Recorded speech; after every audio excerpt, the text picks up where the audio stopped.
Rasul Paulus di zamannya tidak ada ajaran sesat. Makanya anak-anak kita ini ajak mereka ke gereja. Berikan tekanan kepada mereka kalau nggak mereka ke gereja. Karena apa? Penting Bapak Ibu. Ya. Mungkin kita boleh sukses di dunia. Tetapi bagaimana anak-anak kita? Ada banyak Bapak Ibu. Beberapa kita lihat ya.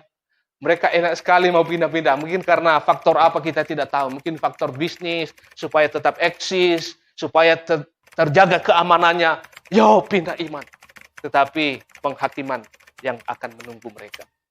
Amin ya Bapak Ibu ya. Tetapi roh dengan tegas mengatakan bahwa di waktu-waktu kemudian ada orang yang akan murtad lalu mengikuti roh-roh penyesat dan ajaran setan-setan. Ada dua hal Bapak Ibu yang akan kita pelajari dalam hal ini. Yang pertama, yang perlu kita ketahui bahwa tantangan zaman atau gereja modern yang pertama.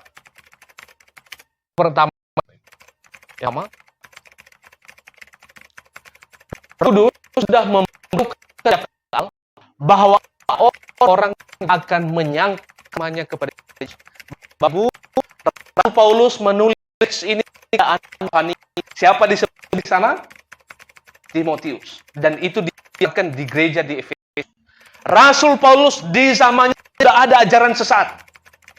Maka teks yang telah kita baca tadi itu beritahukan kepada Rasul Paulus bahwa akan ada penyelewengan yang akan masuk ke dalam gereja.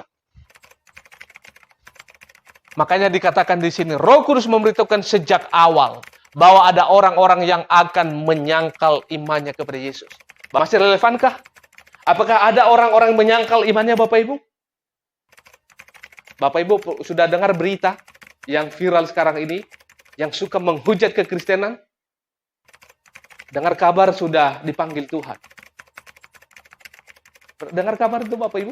Lihat beritanya. Ya, Yahya Waloni ya, yang berkoar-koar menghina kekristenan. Kalau Yesus Tuhan itu, cabutlah nyawa saya, begitu kan? Beberapa tahun kemudian dicabut juga ya. Dikira dia lebih hebat daripada Tuhan. Saya ingat satu buku yang saya baca. Di waktu-waktu awal ada seorang raja itu membuat satu koin yang kita punya itu, yang kita punya logam. Itu di baliknya itu kan ada gambarnya. Terus dibuat penghinaan, penjelekan kepada Kristus di balik logam itu. Dikira dia lebih panjang umurnya. Dianya sudah mati tetapi tulisannya penghinaannya masih ada. Nah, itu adalah suatu penghinaan yang sangat luar biasa. Dikira juga orang-orang yang menghina Kristus, dikira mereka lebih hebat, lebih panjang umurnya. Nah, ini adalah sesuatu hal. Kita tahu bahwa Bapak Ibu, segala sesuatu yang terjadi di dunia ini tidak terlepas dari kehendak. Amin ya Bapak Ibu ya. Segala sesuatu yang terjadi, karena yang memegang kendali adalah Tuhan.